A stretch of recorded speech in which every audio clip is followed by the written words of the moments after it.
Olá, eu sou Vânia Batista e esse é o nosso podcast. Esse podcast fala sobre melhoria contínua, gestão e operação enxuta, planejamento, liderança e produtividade. E é um oferecimento do Gemba Group. E para quem não conhece, o Gemba Group é uma consultoria para a transformação de empresas. Temos também a nossa área de capacitação profissional, uma plataforma de soluções em EAD e também de automatização de processos. Para saber mais sobre o nosso trabalho, entra lá no www.gembagroup.com.br.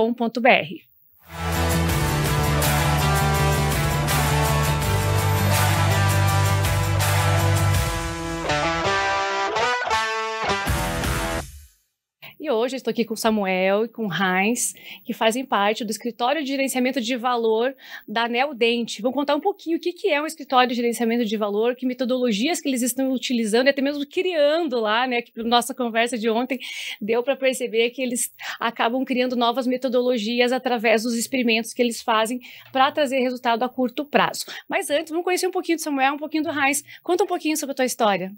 Olá, Vânia, sou Samuel Castro. Sou Lean Six Sigma Master Black Belt, engenheiro de formação. Comecei a minha carreira em gerenciamento de projetos industriais no interior de Minas, sou mineiro, com muito orgulho. E ao longo da minha carreira, trabalhando em algumas multinacionais, eu me deparei com a melhoria contínua, onde eu comecei a aprender ali como Lean Six Sigma Green Belt, depois fui para o Black Belt, enfim. E a partir desse momento eu comecei a incorporar na minha estratégia de gestão de projetos as melhores práticas, tanto de melhoria contínua quanto de agilidade, para poder ter uma caixa de ferramenta que fosse flexível e adaptável para geração de valor nos projetos onde eu trabalho. É legal. Bom, eu conheço o Samuel já há bastante tempo, né? Fizemos já trabalho dentro da Neodent e com isso sempre estamos em contato e ele sempre apresentando, dizendo quais são as metas do ano, o que a companhia quer que eles tragam para a equipe, que desenvolvimento novo tem que acontecer. Então, um dos motivos de chamar esses profissionais para o podcast Vem para o Gemba é tirar do conteúdo teórico sobre metodologias que são utilizadas para esse gerenciamento de projetos e trazer resultados para as empresas, para uma realidade do dia a dia. Então, trazer visibilidade para esses profissionais que conseguem tirar dos livros, que conseguem tirar de um conteúdo teórico, tudo aquilo que é necessário para gerar valor dentro das companhias onde eles trabalham. Agora você, conta a tua história, Heinz. Olá, Vânia, tudo bem? Samuel, obrigado pela oportunidade também de nós podermos estar aqui. A minha trajetória é um pouco diferente da do Samuel, né? Também sou Lean Six Sigma, Black Belt, mas a minha base, eu sou formado em administração, com pós em finanças, né? Sempre trabalhei muito com finanças dentro da minha carreira, né? Em várias multinacionais, sempre voltado na área de controladoria, né? Tanto na parte de reporte, como planejamento de budget, forecast, então sempre muito envolvido com números, né? Sempre essa parte lógica. E há uns mais ou menos 2 anos atrás, eu tive a oportunidade de ingressar também nesse mundo de melhoria contínua, juntamente aqui com o time do Samuel. E tem sido uma trajetória muito, muito bacana, né? Então eu tenho aprendido muita coisa nova, né? Totalmente diferente do que eu vinha fazendo até então, né? Juntamente com o time também, entrando em novas metodologias, principalmente nessa formação que eu estou fazendo agora, também de melhoria contínua. Então como eu mencionei, é um mundo novo, né? E tem sido muito gratificante, porque tenho trabalhado com muitas pessoas e aprendendo muita coisa nova, né? E podendo também trazer aquilo que eu já tenho da minha carreira também para o mundo da melhoria contínua, juntamente com os projetos que a gente vem desenvolvendo. E todo mundo sempre fala que o Lean Manufacturing, o Six Sigma só serve lá para a indústria, para o Whirlpool, para a Tigre, para a BMW, mas na verdade a gente sabe que não é só de manufatura que vive Lean Six Sigma. E a gente tem se esforçado muito também como o Gemba, como empresa que em mais de 15 anos no mercado, a gente tem se esforçado muito em falar melhoria contínua. A melhoria contínua, ela vem com os princípios, com a filosofia, com os métodos, com as ferramentas de melhoria contínua voltadas para uma visão, né, de gestão e operação enxuta. E aí entra, sim, o conceito de Lean e o conceito de Six Sigma. Eu gosto bastante de reforçar isso e a gente trabalha muito tentando educar o mercado, né, nesse sentido. Porque dentro de um projeto de finanças que todo mundo fala, nossa, Lean Six Sigma na área financeira, na controladoria, na contabilidade, e a gente tem projetos maravilhosos. A gente tem alunos com certificação de projetos com 500 mil de saving dentro de um projeto de melhoria na contabilidade. comunidade. E a gente mostra esses projetos, conta porque realmente a ideia é disseminar o conhecimento e trazer essa visibilidade que você acabou de comentar. Uma área totalmente financeira que não é comum ver um profissional buscando, né, utilizar essa metodologia. Se der tempo, quero que você conte algum case de grande impacto aí dentro disso. A ideia aqui é saber um pouquinho mais, né, desse protagonismo de vocês dentro da Neodent, no escritório de gerenciamento de valor. Eu adorei esse nome, achei muito, muito moderno, achei inovador, que não é um escritório de melhoria contínua, não é um escritório de gestão de projetos, que realmente isso não faz mais sentido, né? Ter um escritório para gerenciar projetos, até porque gerenciar um projeto, o objetivo final é gerar valor, né? É capturar valor para a companhia. E eu quero que vocês nos contem o que faz um escritório que gera valor. Eu acho que um ponto que você disse, as formas de gestão de projeto, elas vão se adaptando, principalmente cada cultura da empresa, o objetivo que cada empresa tem, formato de trabalho. Então, eu acredito que talvez algumas empresas que têm um formato um pouco mais tradicional, os perfis tradicionais de gestão de projetos, métodos tradicionais, eles vão se adequando bem. Mas conforme o mundo vai evoluindo, a gente vai, dizemos aí no mundo VUCA, mundo BANI, enfim, as coisas vão ficando mais rápidas. E aí a gente precisa ter estratégias que consigam agregar valor para a companhia, agregar valor para a cadeia de pessoas envolvidas nos processos, enfim, para poder realmente gerar valor sem perder tempo, porque tempo cada vez mais escasso, e para isso a gente precisa realmente flexibilizar, buscar coisas novas, inovar, pegar as metodologias, as melhores práticas do passado e usar como Lego para compor aí novas abordagens, enfim. Então, o VMO, ele traz essa pegada um pouco mais abrangente do que simplesmente uma área de melhoria contínua. Value Management Office, que é o escritório de gerenciamento de valor, né? Entendi. Então, o VMO... Só para explicar para o público aí. Sim. E uma coisa que é legal, por exemplo, no nosso dia a dia, o que a gente tem aprendido bastante é essa questão do dinamismo, né? A gente, claro, sempre utilizar muito a metodologia, utilizar as ferramentas, mas a gente se adaptar a cada realidade. Nós temos projetos com programas na manufatura, nós temos programas de back-office, e para cada um a gente precisa entender qual é a realidade de cada departamento, né? O que o cliente está nos dizendo, quais são as dores que ele tem. E vindo essa informação para nós, a gente começa a discutir também no time qual que é a melhor metodologia, como é que a gente vai tratar cada um desses projetos para que a gente possa efetivamente gerar valor e engajar também os times para que eles trabalhem junto conosco a fim de que a gente possa trazer os melhores resultados para a organização. A gente estava conversando que vocês deram bons exemplos quando a gente estava fazendo uma reuniãozinha de pré-briefing. O que acontece dentro, por exemplo, de um projeto de linha? De linha, normalmente, quando só usa as ferramentas de linha, o resultado sempre é muito, muito rápido, né? Você faz uma melhoria ali, você já vê o resultado, seja um Kaizen de Office, ou de manufatura, ou de logística. Já o Six Sigma não, já é um trabalho analítico, que demora 2, 3 meses para sair de uma fase, para depois ir para o Define, enfim, né? Porque você entra no Define, para depois ir para as outras análises, e você vê que não tem como você medir o resultado antes de um ano. Mas isso que vocês falaram, a gente não tem mais esse tempo no dia a dia das empresas, né? E isso é muito dinâmico, porque antigamente, né, tinha-se ali uma visão de projetos Greenbelt que estariam concluídos ou trariam resultados em 6 meses, Black Belt 1 ano e tal. E hoje as organizações não têm mais esse tempo. Ninguém espera 1 ano para ver geração de valor. E é extremamente frustrante para um gestor esperar 1 ano para daí começar a ver a geração de resultado ali na área dele.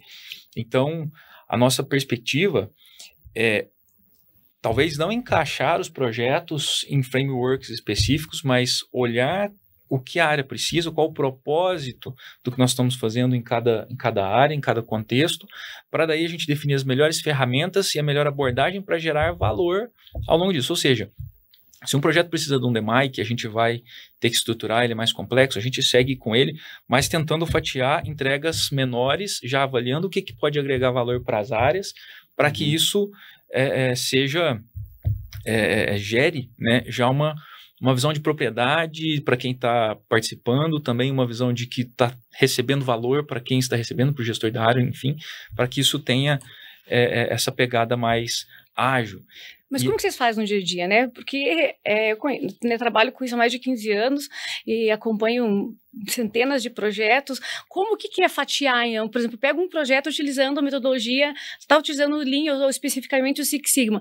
Como que vocês vão fatiando isso para ir não só engajando o time, né? Para eles não verem, não perderem o resultado a longo prazo, né? A perder de vista. Como é que vocês fatiam isso e vão mostrando isso para eles? É semanalmente? O que é? É através de reunião? São sprints diárias? Como que vocês fazem lá?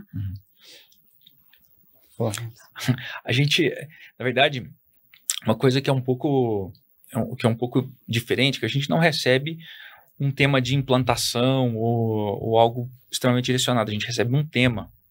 Em cima daquele tema, a gente vai... Dá um exemplo para nós. Pode ser redução de custo, pode ser melhoria de experiência do cliente, pode ser aumento de eficiência, algo nesse sentido. E veja que isso costuma ser algo abrangente. Então, em cima desse tema mais abrangente, porque a gente fala de geração de valor para a organização, para a cadeia como um todo, e não necessariamente entrega para uma área. Então, a gente costuma receber esses temas como projetos estratégicos, e dali, na verdade, a gente desdobra desse grande projeto ou de um programa, que pode ser que vire, em projetos menores, em temas menores. E aí, para cada um desses temas menores que compõem essa grande questão, a gente define qual vai ser a melhor ferramenta para atuar. E daí a gente pode, numa parte, trabalhar com Design Thinking, em outra parte a gente trabalhar com The Mic, em outra parte a gente pode ser que vai lá e faça só um Kaizen, enfim a gente faz essa quebra. E daí para aqueles que são menos complexos, a gente já vai, por exemplo, um Kaizen. A gente já consegue agregar valor super rápido. Sim. Mas temas que vão exigir estatística, vão exigir uma captura de dados e tal, esses vão levar mais tempo, mas estão todos dentro daquele guarda-chuva que a gente vai conduzindo. E para isso, e aí é uma parte legal, que a gente junta a visão de melhoria ou a visão de agregação de valor com a visão de gestão de projeto. Isso para quem trabalha na área, às vezes já meio que mistura, já vira tudo uma coisa só, mas a gente tem, por exemplo, quando você estuda The Mic, dificilmente você vai ter uma abordagem profunda de gestão de projeto, ou seja, gestão de stakeholders, enfim, seja o que diz o PMBOK, seja o que dizem as metodologias. Que é a gestão de projetos convencional. Que é a gestão de projeto convencional ou mesmo a gestão ágil, geralmente isso é desconectado dos treinamentos de melhoria contínua. Você faz o Black Belt, o Green Belt, você aprende a estruturar um The Mic, que é um projeto. Mas como você faz para dar tração nisso? Como você estrutura isso de forma a fazer isso acontecer, a garantir que as pessoas estão conectadas com o tema? Então, a gente desenvolve uma governança, a gente costuma trabalhar com um padrão, mas também a gente adapta essa governança para cada projeto, para que as decisões sejam tomadas no nível correto, o fluxo de informação aconteça na periodicidade correta, adequada, sem faltar nem sobrar. Na verdade, a gente até prefere pecar por sobrar um pouco de informação, mas a gente faz essa fusão das melhores práticas de gestão de projeto com as melhores práticas e frameworks de melhoria contínua e de aumento de eficiência, vou dizer assim, como metodologias no geral, né? E a partir dali a gente vai desenvolvendo os projetos. É quase inventando uma nova metodologia, né? Porque o pessoal da GE, quando inventaram as suas metodologias, quando a Toyota trouxe, né, o sistema, o Lean Manufacturing, nada mais é do que ir buscando, né, ideias que já eram praticadas e adaptando aquele modelo de negócios que depois também acabou sendo útil para outros negócios e outras empresas utilizam até hoje. Ouso dizer aí que está vindo aí uma nova ideia muito bacana que vocês estão criando lá, conseguindo adaptar tudo isso dentro de uma caixinha de ferramentas. Isso é desenvolver uma nova metodologia. Vocês têm que começar a pensar isso, hein? Olha, vocês podem se tornar aí próxima referência de metodologia. E dentro desse processo como um todo, já teve alguma coisa que deu errado? Porque você cuida dos números, né? Para você, 1 mais 1 é 2 e ponto final. Não adianta colocar corzinha, um perfuminho, letra itálica, que vai 1 mais 1 é 2 e ponto. E aí, como é que você mensura esses resultados? Acho que é super importante, né? Você falar sobre isso e me dizer, alguma vez não deu certo? Alguma vez você falou assim, não, a gente utilizou, tivemos que voltar do zero, não era nada daquilo. Não, legal a pergunta, muito boa. A gente tem trabalhado juntamente, vamos dizer assim, em duas frentes, né? Nós temos os nossos programas, dentro dos programas nós temos os projetos, mesmo assim, dentro deles já, como muitas vezes, projetos A3, né, para que a gente desenvolva ali a metodologia. Às vezes tem retornos que a gente consegue de uma maneira mais rápida, às vezes elas não são tão tangíveis como a gente gostaria, então a gente começa por esses programas, e também por meio dos treinamentos, que a gente trabalha com treinamentos de White e de Yellow Belt. O que esses treinamentos têm como premissa? Que cada colaborador que venha a treinar com a gente, ele venha já com um tema de projeto da própria área. Por quê? Depois que ele passou pelo treinamento, ele vai desenvolver um A3 com todo o nosso suporte do time, para que ele possa também ter uma certificação, ou em White ou em Yellow Belt. E daí, dentro desse processo todo, onde a gente trabalha ali com a mentoria, a gente tenta trazer essa ideia da questão do impacto em resultado dentro da organização, né? Já mostrando se tempo de processo, se tem algum retorno financeiro específico, se impacta em despesa, se impacta em custos, se tem impacto em material, em matéria-prima, o que o projeto em si vai trazer. E, em consequência, a gente busca já trabalhar juntamente com a área de finanças, com controladoria, para dizer, esses projetos que estão vindo, eles vão ter esses e esses impactos, e eles vão entrar no próximo ciclo de forecast ou de budget em tal centro de custo, em tal linha de despesa, e por aí vai, sabe? Então, essa é uma ideia que a gente tem para poder fechar esse ciclo, né? Começando ali com o treinamento, tendo os projetos A3, contato, comunicação constante com controladoria, com finanças, para fechar o ciclo para o próximo budget do ano seguinte, né? O próximo ciclo de orçamento, né? Então, é um pouco disso que a gente vem trabalhando bastante também dentro dos nossos treinamentos, para que os times também entendam, né, o que eles estão fazendo, onde que tem o impacto, porque muitas vezes a gente começa uma melhoria, só que os times não sabem onde isso vai impactar. Então, a gente está tentando trazer à luz também dentro desse processo educativo, qual que é o impacto que a sua melhoria está trazendo. É no teu centro de custo, num ponto específico no roteiro do produto, onde que tem, né? Então, esse é um ponto que a gente tem trabalhado bastante e tem sido super gratificante, porque a gente está conseguindo abrir os olhos também dos nossos colegas nesse sentido específico, né? Porque até você ter o impacto em finanças ou em controladoria, às vezes tem um espaço muito distante, né, desse entendimento. E quando a gente começa a falar disso, por exemplo, com árvores de indicadores de resultados, isso tem sido um ponto super legal, assim, para que a gente possa também compartilhar com os nossos colegas, né? É uma coisa bem interessante. Eu sempre falo pro Heinz, para mim ele é o mosca branca do olho azul, albino, assim. Fora da curva. Fora da curva. Essa moral que você tem aí, você tem que depois entender por quê, cara. Só, o que é? Conta o que é. É que é o seguinte, uma coisa que sempre dá conflito nas organizações é a captura de resultado de projetos. Por quê? Por causa das linguagens. Então, você costuma ter as pessoas de controladoria e as pessoas das áreas de projeto, melhoria contínua, enfim. E aqui a gente tem um cara que ele veio de finanças, de controladoria, e agora tem uma formação, tem um conhecimento de melhoria contínua. Então, consegue juntar os dois mundos, sabe? E isso, para mim, é um negócio muito raro, assim, eu falo, Heinz, cara, assim, né? Porque construir isso de uma forma dinâmica é algo que dá trabalho e é raro. Tá? Por quê? Porque as áreas realmente precisam se conversar mais, se entender mais, porque, afinal de contas, a gente quer gerar valor para a organização. Então, o que costuma é ter, assim, uma certa cisão ou um certo trabalho em silos, porque um quer reportar com muito preciosismo e é correto, sim, né? Precisamos dos números corretos e tal, e o outro quer meter a lenha e fazer projetos. Onde é que a gente se encontra? A gente se encontra na geração de valor para a companhia.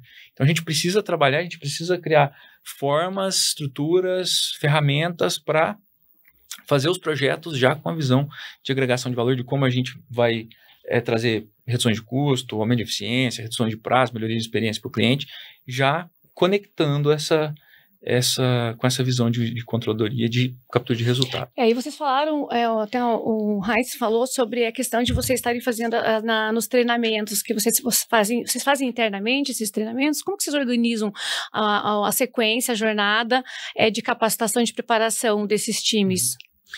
Um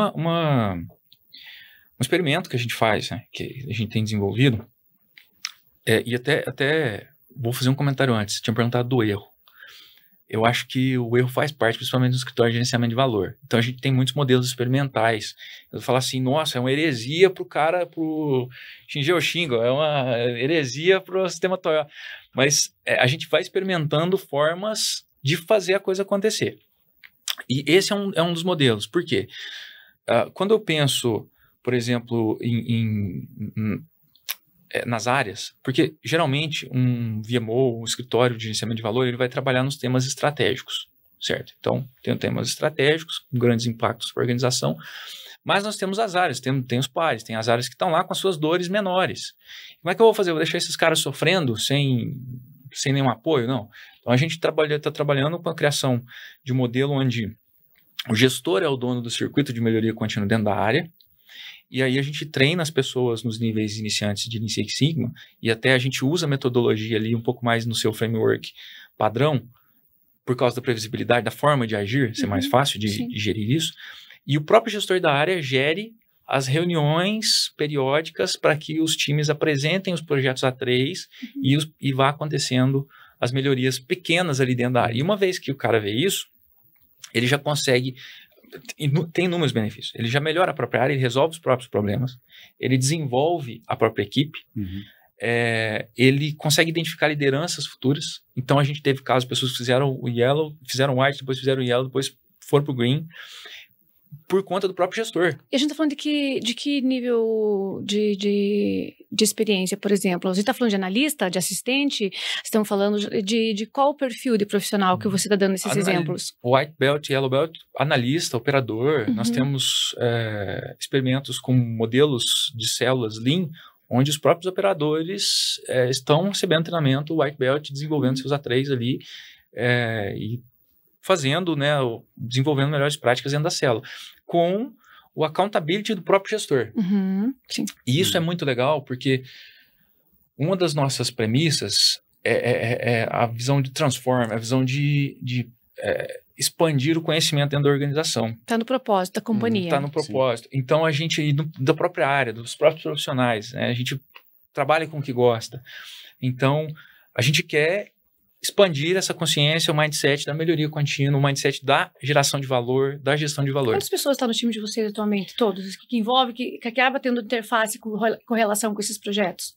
Olha, no VMO hoje, nós somos eu e mais 6, tá?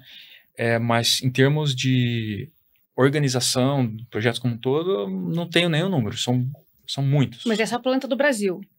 Brasil.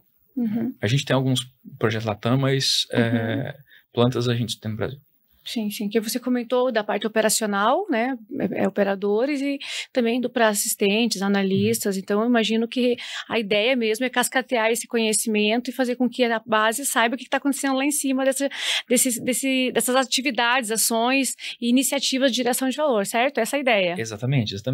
Então, a gente faz essa abordagem com as áreas diretamente para elas se desenvolverem e gerar esse mindset.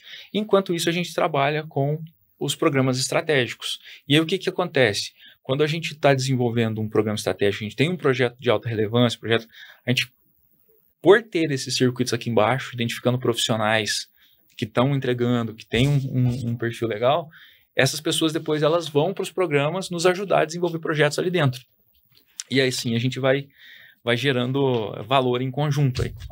Certo, tem uma pergunta que eu fiz aqui, que eu deixei aqui para fazer para vocês, que é quais são os principais desafios encontrados num processo, num projeto de melhoria de cadeia de valor? Dentro da tua visão, né, que você vem com uma escola, e dentro da tua visão, com uma escola totalmente diferente. Gostaria que vocês respondessem do ponto de vista individual de cada um. Eu digo assim, para mim está sendo realmente um processo de aprendizado muito, muito enriquecedor, né? Porque eu sempre vim da área financeira, então eu tinha uma outra visão, vamos dizer assim, do processo, né, dos programas, como eles eram desenvolvidos.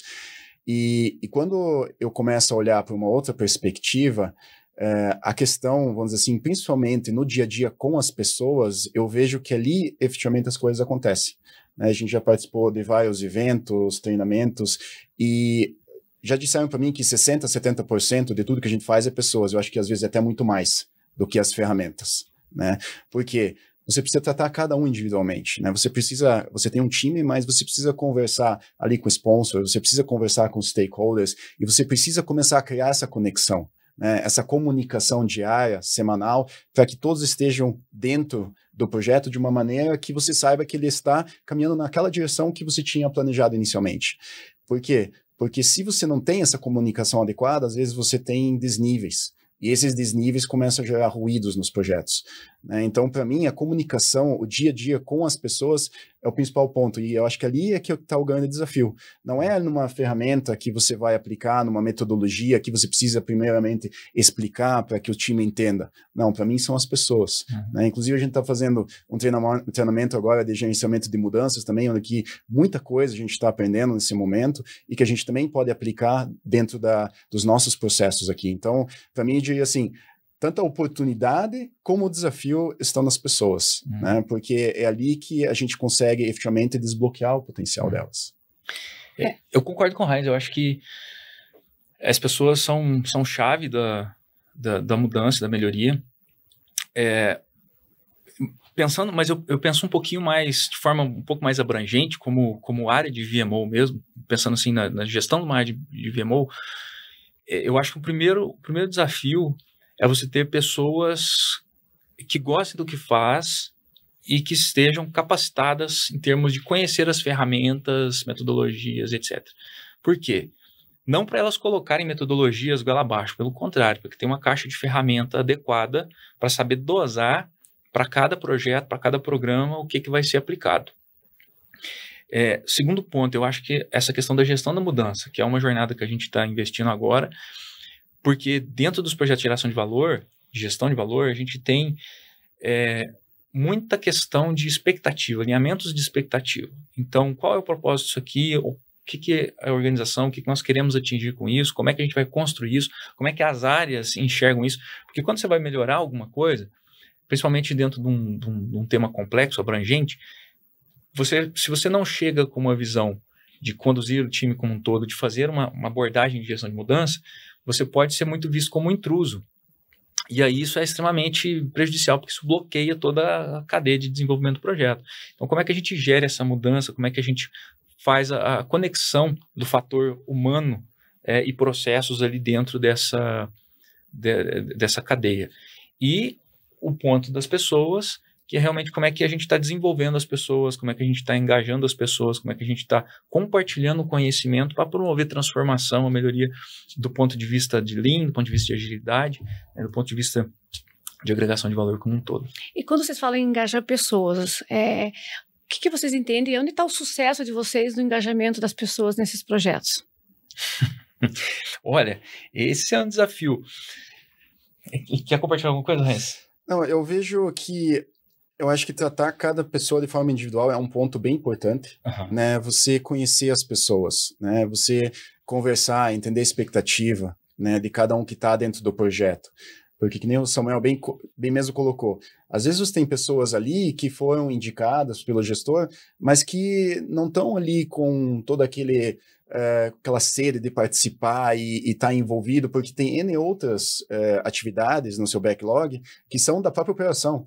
Porque um ponto que é importante a gente mencionar também é que as áreas que participam com a gente dentro dos programas, elas também trabalham no dia a dia nas suas atividades, não são áreas de projetos, né? Então, às vezes, elas estão lá com 97%, 98% de sua capacidade ocupada com as atividades do dia a dia, e nós temos projetos que nós demandamos deles, né? Então, a questão da comunicação, a questão da análise de capacidade, ela é muito importante, né? Então, acho que esse ponto daí, você entender a realidade de cada um, faz você também saber quanto que você pode, às vezes, demandar de uma área ou demandar de outra, para que você consiga efetivamente olhar no teu timeline e saber se você vai conseguir entregar aquele projeto de acordo com a expectativa, por exemplo, da diretoria, né? E a gente está falando de geração de valor, né? Quando a gente está falando de geração de valor, eu entendo que quem gera valor são as pessoas.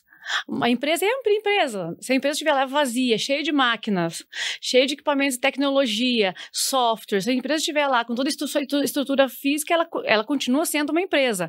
Mas ela não gera valor se não tiver as pessoas executando suas atividades. Então, eu entendo que quem gera valor de verdade são as pessoas, né? São elas que fazem a coisa acontecer. E capacitá-las, como vocês estão falando desse processo cíclico, né, de capacitação, eu sempre falo assim, que capacitar é fazer conseguir fazer com que as pessoas enxerguem oportunidades de melhorias. Porque eu entendo que quando um profissional ele aprende a enxergar aonde estão as oportunidades de melhorias, eles pegam a caixinha de ferramentas, que é onde está todas as metodologias, todas as ferramentas, e sabe qual vai utilizar. Porque um profissional que não sabe aprender a identificar a oportunidade de melhoria e de gerar valor, ele vai abrir aquela caixa de ferramentas cheia de métodos e ferramentas, e ele não vai saber o que vai fazer com nada. É a mesma coisa um profissional, um mecânico que não entende do problema de um carro. Se ele abrir uma caixa de ferramentas, ele não sabe que ferramenta ele vai utilizar para resolver aquele problema. Então, realmente, esse processo cíclico de capacitação, ele é fundamental para as pessoas entenderem aonde que elas vão gerar valor. E quem gera valor para o negócio são as pessoas. Isso é indiscutível. E eu vou até um pouco além do ponto do Heinz. Concordo plenamente com o que ele disse. E a gente busca complementar essa abordagem, identificando, capturando ali aquelas pessoas que são engajadas nisso. A gente sempre começa com as áreas que querem mudança, que querem. E quem não quer? Eu só quero saber o que vocês fazem com quem não quer. Então. É importante. Vocês estão falando só o que é bonito, as pessoas estão engajadas, as pessoas estão entendendo utilizar metodologia, a gente consegue fazer com que eles tragam resultados, capturar o resultado a curto prazo. Até agora é tudo bonito, mas né, sempre tem lá as bolinhas vermelhas, as bolinhas laranjadas e as verdinhas. Vocês estão falando só das verdinhas. E quando, apesar dos esforços em mentorias, em toda essa entrega que vocês fazem, né, não só de conteúdo técnico, mas também de percepção, de trato com as pessoas, né, de relacionamento, como você falou, de comunicação assertiva, mesmo que vocês estão fazendo tudo isso, tudo bonitinho, como é que manda a cartilha? E quando a pessoa não quer, o que acontece? Quando não quer, não quer. A mudança, ela acontece com base naqueles que querem mudar. Então, se a pessoa não quer mudar, ela não vai mudar, não vai melhorar, só que aí ela é uma escolha dela para a vida dela, para a carreira dela. Então, se ela quer ficar estagnada, não quer mudar, não quer um treinamento, não quer desenvolver um projeto de melhoria contínua, não quer sair do status quo, é uma escolha da pessoa. Nós, como VMO, ou nem o próprio gestor da pessoa, tem como mudá-la, né?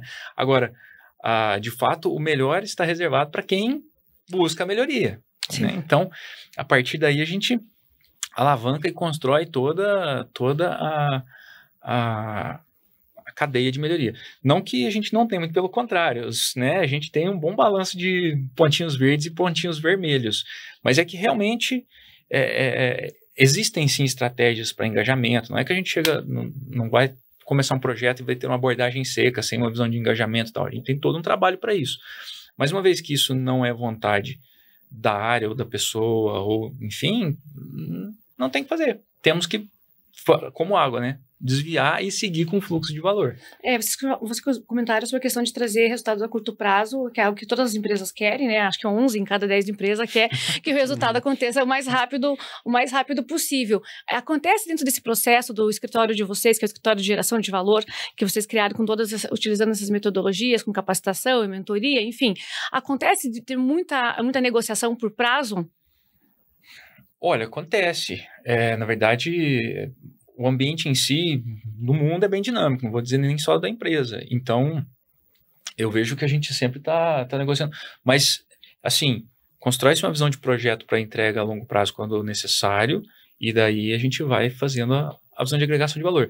Mas eu diria que é até bem recorrente a questão de negociação de prazo, principalmente quando são projetos exploratórios, né, ou que envolvem experiência do cliente, expectativa do cliente, né? O Heinz tem experiência nesses pontos. São coisas novas que a gente vem trabalhando também, né? Então, voltando um pouquinho na questão de comunicação, né? A gente busca trabalhar muito essa comunicação com o sponsor, que normalmente é um membro da diretoria, né? Então, esse alinhamento também com o gerente do projeto que está da própria área, da área de negócio. A gente tem muita comunicação ali discutindo cada ponto que a gente tem dentro do nosso cronograma, para que a gente também saiba, ok, aqui a gente imaginou ter um prazo de 2 semanas, mas a gente aprendeu que fazendo isso, fazendo aquele outro, não era como a gente imaginava inicialmente. Porque são, como o Samuel colocou, são projetos exploratórios. E daí, muitas vezes, a gente precisa negociar o prazo, né? Mas, vamos dizer assim, quando eu volto um pouco na questão de treinamento, de White, de Yellow, onde a gente tem a premissa de que cada colaborador, para certificar, vai entregar um projeto, a gente coloca ali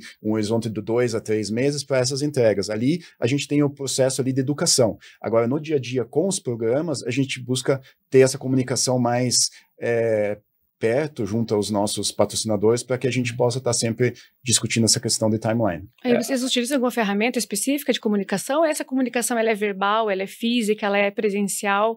Como que é feito? O que vocês utilizam para estar tão próximo deles? A gente define uma governança. Então, esse é um dos pontos onde a gente junta práticas de gestão de projeto com outras abordagens. No início de cada projeto, a gente constrói, desenha uma estratégia de projeto, a gente apresenta uma governança, uma estrutura de comunicação, de prazos, enfim, de níveis de tomar decisão, e uma vez que isso está decidido, está alinhado com o time, a gente coloca para rodar, para que as decisões sejam tomadas nos níveis corretos, não haja sobrecarga, principalmente de subdecisões operacionais. Ou gerência? Para nível diretoria, enfim, e a periodicidade das formas de comunicação, se vai ser um e-mail, se vai ser uma reunião quinzenal, semanal, enfim, ou uma reunião mensal, e a gente garante que isso rode. Então, daí que eu digo, a gente até prefere pecar um pouco pelo excesso da comunicação do que pela falta, porque um pouquinho de falta de comunicação que ocasionou um pouquinho de desalinhamento de expectativa tem um impacto gigantesco. Então, sai mais barato, entre aspas, pecar um pouco mais na comunicação do que faltar. Exato. E outro ponto que eu queria colocar aqui também é, nesse fluxo, acho que um ponto muito importante é a confiança, né? E para construir essa confiança, a gente tem ali 3 pilares, que é a transparência, que é a empatia e a consistência, né? Então, esses 3 pontos, quanto mais a gente coloca um peso em cima deles, juntamente com os times, mais perto nós estamos. Porque se a gente não trabalhar isso, a gente começa a se distanciar das pessoas. E isso, consequentemente, acaba impactando também nos cronogramas que a gente estabelece inicialmente, sabe? A transparência, ok, não tem nem o que falar, não precisa nem de tradução, que transparência. Sim. Você falou sobre empatia. Sim, também. E consistência. E o que é a consistência no ponto de vista de vocês nesse caso, desses 3 pilares? Não, eu vejo que consistência é você materializar aquilo que você fala, né? Então, se a gente tem acordos, né, dentro do nosso cronograma, se nós temos acordos de entregas, se nós temos acordo do que você está me dizendo hoje, nem preciso, vamos dizer assim, documentar. A gente sempre trabalha com atas também, documentação, mas isso começa a trazer a confiança. Você precisa trazer isso de as evidências. Exatamente, evidências, muito bem colocado. Então, acho que isso gera, vamos dizer assim, tranquilidade no nosso relacionamento do dia a dia, porque eu sei que o Samuel vai me falar, se ele falar que amanhã ele vai chegar, por exemplo, só um exemplo, né? Mas amanhã eu vou chegar às 11. Eu sei que ele às 11 ele vai estar aqui, ele não vai chegar 15 para o meio-dia, vai chegar meio-dia, por exemplo, é só um exemplo fictício. Sim. Mas se a gente traz isso para projetos também, é a mesma coisa, sabe? A gente quer ter essa confiança das pessoas. Se nós temos uma linha de raciocínio para desenvolver o projeto e um cronograma, onde várias pessoas estão envolvidas para que no final a gente tenha uma entrega macro, a gente quer que essas pequenas coisas possam acontecer dentro daquilo que foi alinhado inicialmente, porque essa é a expectativa do projeto como um todo. Bacana. Bom, o papo está muito bom, tem muita coisa para falar sobre esse assunto, vocês trazem muito conteúdo, é um protagonismo especial que com certeza vocês estão tendo lá, né, gerenciando aí esse escritório, gerando valor para a companhia. E para finalizar, queria ouvir de vocês, assim, vocês trabalham como pares de trabalho, né, dá para perceber essa conexão, como que vocês olharem para uma visão aí de futuro, a curto prazo, o que vocês querem com isso no final do ano? Qual que vai ser a maior conquista do escritório de geração de valor de vocês no final do ano? Quer falar, Simão? Não, quero que os dois falem. Cada um tem uma percepção. Não, posso falar? Por favor. Eu digo assim, na minha visão, eu vejo que a questão com pessoas, né, a gente trabalha muito treinamento, muita conversa, e a gente fala muito no dia a dia de desbloquear o potencial das pessoas. né? Da gente contribuir com algo que elas vão poder contribuir para algo maior no futuro, né? Então, para mim, claro, como organização, a gente fala muito de melhoria, de impacto financeiro, e que é muito importante também, que é fundamental, porque isso faz parte do nosso DNA, faz parte do nosso dia a dia, daquilo que a gente está construindo. Mas, para mim, particularmente, se nós conseguirmos, como área, impactar na vida das pessoas, que elas vão agregar conhecimento, que vão poder trazer isso tanto para o lado profissional como para o lado pessoal e aplicar isso e conseguir ir para um outro step, para mim eu acho que é uma das maiores realizações, porque a gente está impactando diretamente na vida do nosso próximo, do nosso colega de trabalho ali no dia a dia, porque o impacto financeiro, os projetos vão ser consequência, né? Então a gente começa por algo que vai se tornar algo muito maior no futuro. Bacana. Não tenho nem o que adicionar. Eu vou adicionar algo bem importante.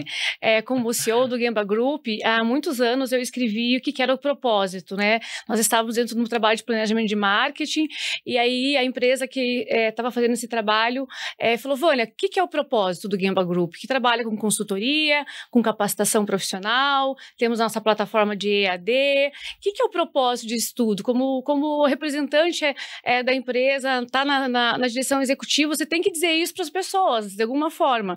E eu falei, olha, me deu um tempo para pensar, e foi muito engraçado, porque na hora que eu sentei, eu fiz no caderno, mas acredito que deva ser há uns mais de 10 anos, e todo ano eu quero revisar esse propósito, e eu não consigo revisar, porque ele continua sendo a mesma coisa, que é capacitar pessoas para transformar as empresas. Empresas melhores melhoram a economia. Uma economia melhor impacta a sociedade, e uma sociedade saudável melhora a vida das pessoas. Exato. Então, o nosso propósito, eu sempre coloquei, esse é o propósito para continuar nesse negócio, para eu continuar dentro dessa empresa, esse é esse propósito. Ele começa com as pessoas, ele passa por toda essa cadeia de valor e termina com a sociedade impactando a vida delas. Então, a gente está bem alinhado aí com o que a gente pensa sobre pessoas e resultados. Obrigada pela participação, obrigada pelo tempo, saíram lá do trabalho, tiraram uma manhã para estar aqui com a gente, com certeza é um momento bem contributivo, e eu acredito que a gente, nesse papel de liderança, esse é o nosso papel quando a gente chega na posição que vocês chegaram, a posição que a gente tem, é agora o momento de compartilhar conhecimento para poder impactar as pessoas. Muito obrigada. Obrigado, Vânia. Muito obrigado pela oportunidade.